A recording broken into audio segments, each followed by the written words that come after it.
महाभारत के दो किरदार, दोनों ही महान योद्धा, एक कर्ण और दूसरी ओर अर्जुन खड़ा है।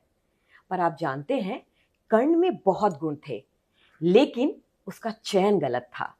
अर्जुन में बहुत ज्यादा गुण नहीं थे, लेकिन उस पे कृपा और चयन दोनों ही बड़े थे। एक के सारथी शाल्य थे और दूसरे के सारथी स्वयं भगवान कृष्ण थे। एक बार बार सवाल करता था और एक शरणागति में खड़ा था। मैं उस अर्जुन को महान योद्धा इसलिए इस समय बोलूंगी क्योंकि वो अपने गुरु के आगे, अपने सारथी के आगे शरणागति की स्थिति में खड़ा था, पूर्ण विश्वास था। आज महाभारत का ये किस्सा मैं आपको क्यों सुना रही हूं जानते हो? कि हमारे जीवन में जो गुरु होता है ना, वो सच्चा सारथी होता है। आपका चयन कैसा है ये निर्भर करता है कि आप कर्ण जैसे महान होने के बाद भी सर्वोपरि योद्धा नहीं रहेंगे, और आप अगर अर्जुन हैं और शरणागति है और एक अच्छा गुरु आपके साथ है, तो आप महाभारत के पन्नों में जब भी पलटे जाएंगे तो महान धनुर्धर अर्जुन ही कहलाएंगे। आज जानते हैं मेरे साथ कौन से किरदार हैं? एक ऐसे ही किरदार हैं जिन्होंने शिक्षा को आसान बना दिया, जिन्होंने बच्चों के दिमाग पर काम किया मगर दिल से बातें की। मेरे साथ हैं अवध ओझा सर। आपको मेरा प्रणाम है और आपका बहुत बहुत स्वागत है हमारे शो आई ओपनर में जी। और आज सबकी आंखें खोल दी जाए। आपने बड़ी प्यारी बात कही। दरअसल भारत की जो दुनिया में यूएसपी है, जैसे अमेरिका है तो दुनिया में सबसे ज्यादा नोबेल प्राइज उसको मिले, दुनिया के सबसे ज्यादा साइंटिस्ट उसके पास हैं। ज्यूज हैं तो सबसे ज्यादा नोबेल प्राइज उनको मिले। हमारी जो यूएसपी है पूरी दुनिया में, वो है कि भारत ज्ञान का देश है। ज्ञान हम ज्यादा आइंस्टीन तो नहीं बना पाए, लेकिन हमने बुद्ध पैदा किए, महावीर किए, भगवान राम आए, भगवान कृष्ण आए, और हमने एक साइंस इवॉल्व की जिसको द्विज कहते हैं, ट्वाइस बॉर्न। हमारा कहना यह है कि एक जन्म हमारी माँ देती है जब हम मन और इंद्रियों पे जीना शुरू करते हैं, और दूसरा जन्म हमारा गुरु देता है जब हम चेतना पे आते हैं। भाई हम जब बाहर गए तो हमसे बाहर में, लंदन में मेरे 2-3 अच्छे दोस्त हैं, उन्होंने मुझसे पूछा, यार तुम्हारी कंट्री में भगवान क्यों पैदा होते हैं? मैंने कहा फॉर्मूला पता है। बोले कौन सा फॉर्मूला? मैंने कहा द्विज का। अब सिद्धार्थ इंद्रिय और मन पे हैं, गुरु की शरण में आते हैं, बुद्ध बन जाते हैं। वर्धमान इंद्रियों और मन पे हैं, गुरु की शरण में आते हैं, महावीर बन जाते हैं। मैं मतलब मेरा अगर बस चले, मेरा दुनिया में अगर कोई पूछे कि भाई मेरा गोल क्या है, तो बस एक गोल है, भारत के इस ज्ञान और ध्यान के पूरी दुनिया को प्रसार करना। आज जब मैं अपनी कंट्री को देखता हूँ, युवाओं को देखता हूँ और रोते हुए देखता हूँ, जैसे बुजुर्ग अगर रो रहा है तो ठीक है, शक्ति नहीं है, बच्चा रो रहा है क्योंकि समझ नहीं है, लेकिन अगर युवा रो रहा है, अगर 20 साल का युवा भारत में रो रहा है, अमेरिका में रो रहा है, तो मुझे बहुत ज्यादा दिक्कत नहीं होगी। लेकिन हमारे पास वो फॉर्मूला है कि हम तुम्हें खुदा ना भी बना पाए तो खुदा जैसा बना तो देंगे, और उस देश का आदमी रो रहा है। तो ये देश गुरु प्रधान देश है। कबीर ने कहा कि गुरु गोविंद दो खड़े कहा के लागू पाए, बलिहारी गुरु आपने गोविंद, भगवान से ऊंचा दर्जा हमने दिया। तो जब मैं जिंदगी के एक भंवर में फंसा हुआ था, जब मुझे नहीं समझ में आता था क्या करना है, कहाँ जाना है, ऐसी एक परिस्थिति में मेरा इलाहाबाद यूनिवर्सिटी में एडमिशन होता है। मतलब मेरी जिंदगी के एजुकेशन के 2 पार्ट है, एक प्री इलाहाबाद, एक पोस्ट इलाहाबाद। प्री इलाहाबाद में मुझे पढ़ाई से कोई लेना देना नहीं। हमारे स्कूल के जितने भी टीचर थे, 2-3 टीचर पता नहीं क्या देखते थे मेरे अंदर, थोड़ी बहुत तारीफ करते थे, बाकी तो सब कहते थे कुछ नहीं कर पाओगे। अच्छा, वो अपनी जगह एकदम सही थे। भाई पढ़ते आप हो नहीं, परसेंटेज आपके आते नहीं, बातें आप अच्छी करते नहीं। अच्छा, बातें भी अच्छी नहीं करते थे आप, मानी सी बात है, संगत आपकी अच्छी है नहीं, तो आप क्या इन्फ्लुएंस करोगे? ये आदमी का फ्यूचर खत्म है। हाँ, कुछ भी नहीं। लेकिन मैं इलाहाबाद पहुंचा, यूनिवर्सिटी में जो मुझे माहौल मिला, जो टीचर्स मिले, सबसे बड़ी घटना तो ये थी कि मैं वहां पहुंचा तो मेरी माताजी ने मेरा एडमिशन करा दिया। एक कोचिंग इंस्टीट्यूट था, कृष्णा, अब तो रहा नहीं, यूनिवर्सिटी के ठीक सामने। तो बोली कि तुम मेडिकल की कोचिंग करो। मैंने कहा मैं? बोली हाँ। अरे मैंने कहा माता जी काहे पैसा लुटा रही हो? पहली बात तो हमें पढ़ना नहीं है, दूसरी बात डॉक्टर हमसे ना हो पाएगा। फिर उन्होंने पकड़ा, हम तो सीधे चाकू डालेंगे, खोलेंगे, देखेंगे प्रॉब्लम क्या है। हर आदमी का एक जीने का तरीका है ना, होता है। भाई आप सचिन तेंदुलकर से अगर कहोगे कि सिंगर हो जाए, वो फ्लॉप सिंगर होगा। वहां मुझे एक टीचर मिले एम्पैथी, और मतलब उस आदमी की क्लास में मुझे बैठ के पता चला कि यार पढ़ाई एक मजेदार चीज है यार। अच्छा, मजेदार कब होती है पढ़ाई? जब आप कनेक्ट करते हो। जैसे अभी आपने महाभारत का नाम लिया, अर्जुन शरणागति है अपनी चेतना का, वो चेतना उसे कमांड देती है। ऐसे हर आदमी के हृदय में उसका कृष्ण बैठा हुआ है। तुम अपने शरीर के शैतान से कमांड लेते हो। बॉडी में 2 सेंटर है ना, एक शैतान का सेंटर है, एक भगवान का सेंटर है। गीता सीधे करती है, हृदय देशे तिष्ठते अर्जुन। कृष्ण भगवान अर्जुन से कहते हैं कि भाई मैं तेरे हृदय में हूं। अब दिमाग तो कह रहा भाई शराब तो यूरोप के लोग भी पीते हैं। अब यूरोप के लोगों को अगर नकली करना है तो साइंटिस्ट भी तो उनके पास सबसे ज्यादा है, वहां कर लो। जैसे इंडिया में क्या है, किसी की 3-4 गर्लफ्रेंड हो गई तो अपने आप को कृष्ण समझने लगता है। तेज से आंधी चल जाए तो उड़ के बगल वाले देश में पहुंच जाए। अगर कृष्ण से ही अपने आप को तोलना करना है तो पहाड़ भी उठा के दिखाओ ना। फिर उंगली पे गोवर्धन धारण करो। तो वहां गए, गुरु मिले, दर्शन विषय पढ़ा, दर्शन विषय के बाद अध्यात्म में रुचि हुई, संत मिले। मतलब वो जो जीवन, मतलब मुझे पहली बार पता चला कि मैं एक पागल के साथ जी रहा हूं। मेरे गुरु ने कहा कि तुम्हारा जो दिशा निर्देशक है वो पागल है। मैंने कौन? बोले मन तुम्हारा। मैंने कैसे? कहा सिगरेट पीते हो? मैंने कहा जी। कहा डिब्बा लेकर आओ। क्या लिखा है इस पे? सिगरेट पीने से मौत होती है। पागल नहीं है। इसमें बताओ 6 न्यूट्रिएंट होते हैं बायोलॉजी के हिसाब से, इसमें कोई न्यूट्रिएंट दिखाओ, कार्बोहाइड्रेट, फैट, विटामिन, प्रोटीन। तब मुझे पता चला कि हाँ यार ये तो मैं पागल के साथ रह रहा हूं। तो गुरु आपका क्या करता है, वो आपको एक दिशा देता है। आप जब उस दिशा को पाते हो तो आपको छोटे छोटे अचीवमेंट्स होने शुरू होते हैं। जैसे मैं पढ़ने लगा, इलाहाबाद यूनिवर्सिटी में मेरी फर्स्ट पोजीशन आई। मुझे लगा इस देश पे कब्जा हो गया भाई। मेरे लिए बहुत बड़ी बात थी, मतलब पढ़ के फर्स्ट डिवीजन इलाहाबाद यूनिवर्सिटी में लाना। मेरी माता जी ने कहा ऐसे मार्कशीट तो मैं बड़ी बनवा दूं। अरे मैंने कहा ओरिजिनल है। उनको विश्वास ही नहीं था। कहीं देख, ये सब अपने बाप को ले आकर दिखा, मैं बनवा दूं ऐसी मार्कशीट? मैंने कहा नहीं, बनवा तो मैं भी दूं, पर ये वाली ओरिजिनल है। तो बोली कि मैं कैसे मानूं? मैंने कहा एक तरीका है, आप इलाहाबाद यूनिवर्सिटी में एक एप्लीकेशन डालो कि भाई अवध ओझा की मार्कशीट खो गई है और दूसरी चाहिए। अगर यूनिवर्सिटी से दोबारा मार्कशीट आती है तो मेरी है। तो बोली बेटा तुम वीसी को भी बटा लोगे।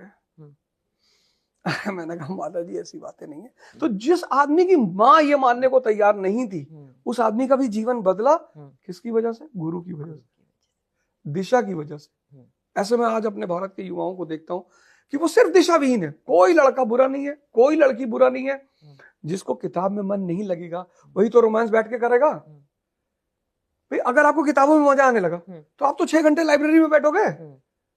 हमारे आज मैं एक लड़के का इंटरव्यू कर रहा था, 3rd रैंक है आईएएस में, एकांश दुल। मैंने पूछा यार तू डेली मोटिवेट कैसे रहता था? बोला माँ मेरी डेली, वो टीचर है गवर्नमेंट स्कूल में, तो माँ बोले मेरी माँ एवरीडे बोलती थी तू पैदाइशी आईएएस है, तू क्यों चिंता लेता है? हमारे यहाँ मेजॉरिटी पेरेंट्स क्या करते हैं, अपने बच्चों को डिप्रेस करते हैं, नालायक हो। अच्छा अकेले कहें तो मजा भी आए, पूरा परिवार शादी में 500 लोग इकट्ठे, अपने ही लड़के को नालायक बोल रहे। ये लड़का आपको ओल्ड एज होम में पहुंचाएगा। तो एक दिशा देने वाला आदमी चाहिए, गुरु, रोशनी दिखाने वाला, अस्तोमा सद्गमया तमसोमा ज्योतिर्गमया। हम जिंदगी के अंधकार से, कोई माँ के पेट से अच्छा पैदा नहीं होता शंकराचार्य को छोड़कर। वही एक अपवाद है शंकराचार्य जी कि 9 साल में वो अरहत हो गए। हम सब शूद्र के रूप में पैदा होते हैं गीता के अनुसार। शूद्र मतलब वो व्यक्ति जो इंद्रियों और मन पे जी रहा है। फिर हमें गुरु मिलता है और हमारी चेतना की यात्रा शुरू होती है। तो बहुत शानदार बात है। और गुरु के बिना तो कबीरदास जी कहते हैं ना कि अगर पूरा समंदर इंक बन जाए और सारे पेड़ कलम बन जाए तो भी गुरु की महिमा नहीं दिखाई जा सकती। कुछ भी बनने के लिए मोटिवेशन बहुत जरूरी होता है, और अभी आपने एक बहुत अच्छा उदाहरण दिया कि उसको डेली एक मोटिवेशन उसकी माँ की तरफ से मिलता था, लेकिन हर किसी के जीवन में ये मोटिवेशन डेली नहीं होता। आप ही कोई फॉर्मूला बता दीजिए कि अपने आप को डेली मोटिवेट कैसे करें। बड़ी सिंपल सा तरीका है जिंदगी का। जंगल में शेर को कोई मोटिवेशन नहीं चाहिए। भाई जंगल में कोई मोटिवेशनल क्लासेस होती नहीं, उसको भूख लगती है, वो शिकार करता है। अच्छा, शिकार करता कैसे? एक तो उसके पास आंतरिक ताकत है, और दूसरा एक उसकी भी अपनी सोच है। आप डिस्कवरी पर अगर देखो तो पूरा एक्सप्लेन करते हैं वो कि शेर अपने शिकार को सेट करता है भीड़ में, फिर वो उन्हें घेरते हैं, फिर दो तरफ से 4 लोग घेरते हैं, जो अटैकर है वो अपने शिकार पर ही हमला करता है। आप जिंदगी में 2 काम करो। पहला, एक तो आप गुरु की शरण में चले जाओ ही जाओ। गुरु जो सबसे बड़ा काम करता है ब्रह्मांड में वो ये है कि आपके अहंकार को मार देता है। आज लोग क्यों परेशान है कि भाई, जैसे कई बार मेरे साथ हुआ, लड़का आया, सर मेरे फादर फला स्टेट के डीजीपी है। मैंने कहा जा पढ़ ले अपने फादर से। होंगे भाई डीजीपी, हमें क्या करता है? आप जब किसी से, जैसे मैं 2 लोगों को देखता हूं, भगवान राम को, भगवान कृष्ण को। भगवान कृष्ण के बेटे का नाम शायद ही लोग जानते हो, और भगवान कृष्ण के बेटे ने उनको बहुत परेशान किया। तो अगर भगवान कृष्ण अर्जुन को महान बना सकते हैं तो अपने बेटे सांबू को क्यों नहीं बना सकते? लेकिन भगवान राम के जो बेटे लौकुश, वो उतनी ही महानता रखे हुए। उसकी वजह है कि वो आश्रम में पलते हैं, गुरु के सानिध्य में। गुरु आपको 2 काम करेगा, एक आपको अहंकार मारेगा और एक आंतरिक शक्ति पैदा करने के सूत्र देगा, मन की ताकत। अभी 3 दिन पहले मेरा YouTube अकाउंट हैक हो गया। अच्छा। सब लगे मेरे ऑफिस में रोने गाने चिल्लाने। मैंने क्या हुआ? बोले YouTube अकाउंट हैक हो गया। अबे मैंने कहा तुम तो ऐसे चिल्ला रहे हो सरकार गिर गई भारत में। आपका जो टेस्ट है आध्यात्मिक, ये शायद किसी को पता नहीं है, या बहुत सारे लोग जानते नहीं है। जब आप अध्यात्म के रास्ते पे चलते हो तो आपके 4 टेस्ट पेपर होते हैं। पहला होता है काम का, दूसरा होता है क्रोध का, तीसरा लोभ का, और चौथा मोह का। ये 4 टेस्ट होते हैं अध्यात्म में। ऐसी सिचुएशंस पैदा हो जाएगी कि आपकी मानसिक स्थिति को चेक किया जाएगा कि अब कैसे हो। भाई जिंदगी में हम तो इसीलिए स्पोर्ट्स को जिसने इजाद किया होगा वो कितना विजनरी आदमी रहा होगा, क्योंकि अगर जिंदगी को हम खेल बना लें तो हम 2-4 टेस्ट मैच तो हारेंगे ना, 2-4 वर्ल्ड कप भी हारेंगे, क्या फर्क पड़ता है? सारे हार गए तो हम कीनिया हो जाएंगे, सारे भी नहीं हारने। तो मेरा मानना यह है कि हर व्यक्ति को एक गुरु से जोड़ना चाहिए, आध्यात्मिक धारा से जोड़ना चाहिए। उससे क्या होगा कि अहंकार, जैसे मैं सिखों को देखता हूं, मुझसे कई बार लोगों ने पूछा कि यार सिख भी क्यों नहीं मांगता? मैंने कहा आप जाओ बंगला साहिब गुरुद्वारा, शीशगंज गुरुद्वारा चले आओ, 1000 करोड़ का, 5000 करोड़ का, 10,000 करोड़ का सिख पोछा लगा रहा होगा, सेवा दे रहा होगा। प्लस अगर उसकी ड्यूटी जूते के सेक्शन में लगी है तो भले आप रिक्शा चलाते हो तो आपका जूता लेगा, पोछेगा। यूपी बिहार में किसी पंडित ठाकुर को जूता पूछवा के दिखाओ। भारत के 2 स्टेट हैं जहां बहुत क्षमता होने के बाद भी लोग बहुत पिछड़े हुए हैं। उसकी वजह अहंकार है, बैठे हुए हैं। मतलब बॉडी ना 45 डिग्री में, 90 ना 360, पता नहीं कौन सा डिग्री बनाए हुए। मतलब एक आइडियल ही अलग है कि भाई भैया आए थे, तुम्हारे भैया, नहीं नेताजी आए थे, तुम्हारे मौसी लड़के हैं, नहीं भैया। जिस देश में युवाओं को सदगुरु, पंडित रविशंकर, प्रेमानंद महाराज, ये असली बाहुबली है इस देश के। बाकी तो सिकंदर, मैंने किसी शायर को सुना कि कभी खुद पर अहम आ जाए तो मिट्टी से पूछना सिकंदर कहाँ गया। इस देश के युवाओं को अपने आदर्शों को बदलना होगा। आप प्रेमानंद महाराज को अपना आदर्श बनाओ, दिन में 1 बार सुन लोगे तो पॉजिटिविटी से भर जाओगे। सदगुरु को 1 बार सुन लोगे तो कोई अच्छी बात से आपके दिन की शुरुआत हो जाएगी। मतलब मेरा मानना यह है कि आप सुबह उठो, जिसको आप पसंद करते हो, मेरे कहने से नहीं। बड़े सारे संत हैं भारत में, किसी को सुबह उठाया, सुबह उठे, आपको मोबाइल उठाना है उठा लो, कोई दिक्कत नहीं, पर उठाते ही आप प्रेमानंद जी को क्लिक कर दो। अब आपने जब 10 मिनट उनकी वीडियो सुनी तो एक पॉजिटिव पॉइंट आपने सुबह उठा लिया कि लड़ना है। प्रेमानंद महाराज कहते हैं कभी कभी बड़ा बड़ा उग्र हो जाते हैं कि मरो भाई, जवानी में मरो, एक्सरसाइज करो। एक पॉजिटिव बात लेकर आपके दिन की शुरुआत हुई। तो धीरे धीरे जब आंतरिक शक्ति पैदा होगी तो बाहर उपलब्धि अपने आप शुरू होगी। किसी मोटिवेशन की जहां शक्ति है वहां मोटिवेशन की जरूरत नहीं। अब और अर्जुन गया है स्वयंवर में, किसी से मोटिवेशन की जरूरत है? उसको अपनी ताकत पर भरोसा है। भगवान राम गए सीता जी के स्वयंवर में। अगर आज स्वयंवर होने लगे तो भारत में 70% लड़कों की शादी ही ना हो, और स्वयंवर फिर से होना चाहिए। भारत में स्वयंवर, लड़कियों को सवाल करने चाहिए। हमारे यहाँ उल्टा है, हमारे लड़का देखने जाता है लड़की, तुम्हारी क्या औकात है लड़की देखोगे तुम जाके? भैया गोरी लड़की शादी करेंगे, गोरी मतलब पेड़ में बांध के कम से कम 1000 हंटर मारे, लड़की मिल रही यही सौभाग्य, स्त्री मिल रही है वही सौभाग्य। आप जा रहे हो लड़की देखने, यहाँ उल्टा ट्रेंड होना चाहिए, लड़की जाएगी लड़का देखने, वो क्वेश्चन पूछेगी भाई धनुष नहीं उठा सकते हो, कम से कम साइकिल उठा के दिखा दो।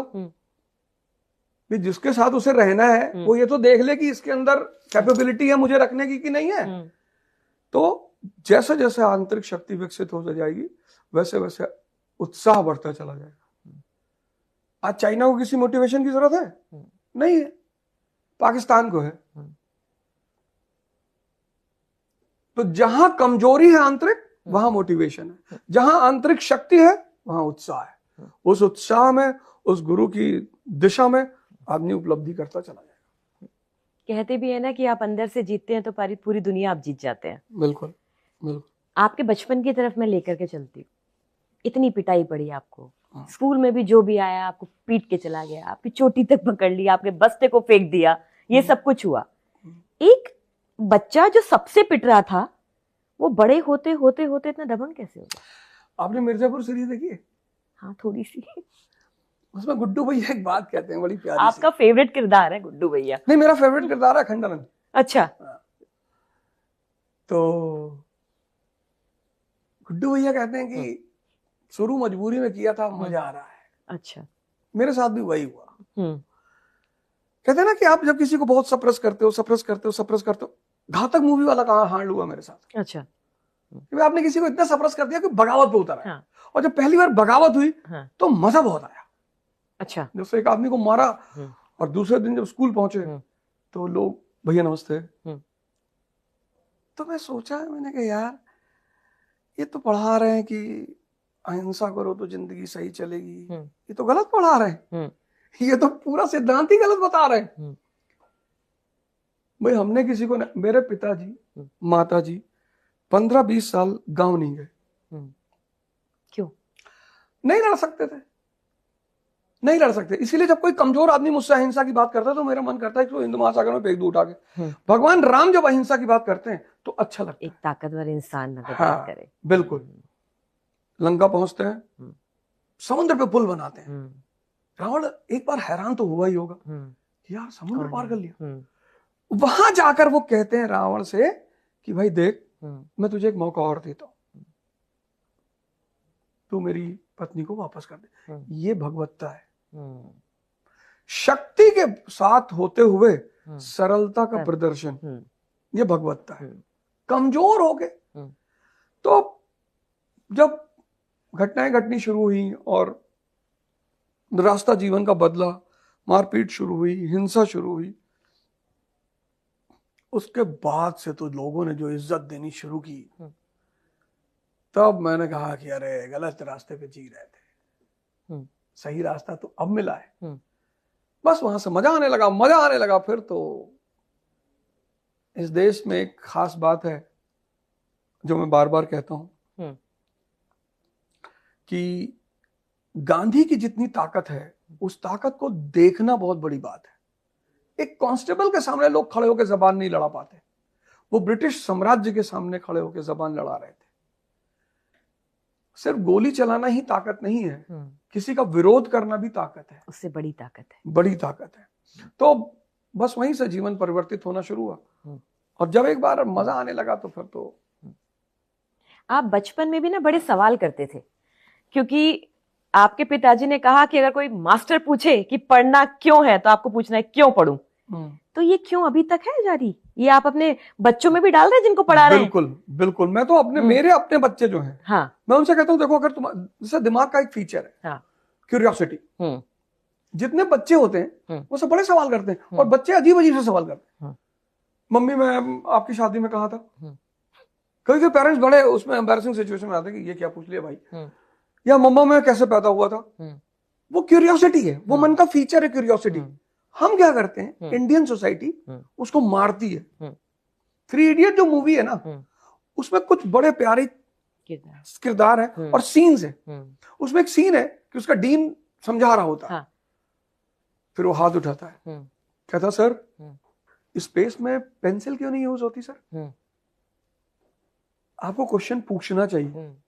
जितना ज्यादा आप क्वेश्चन करोगे उतना ज्यादा आपका दिमाग जिंदा होता चला जाएगा। बिल्कुल। तो हमारी एजुकेशन पॉलिसी इस तरह से है कि हम बच्चों, हमारे जैसे टीचर्स हैं, मैंने बहुत सारे टीचरों को देखा, वो अपने ईगो पे ले लेते हैं। भाई कई बार क्लास में हुआ, लड़के ने मुझसे सवाल किया, मुझे नहीं पता था, मैंने कहा सॉरी यार कल बताएंगे, बता। भाई कोई ओमनीसिएंट थोड़ी है। तो क्यों जो है वो दिमाग का प्रोटीन है। ये क्यों हो रहा है? आखिर अमेरिका एक देश बना 1787 में, जब अमेरिका पैदा हुआ तो 13 झोपड़पट्टियां थी, स्लम एरिया।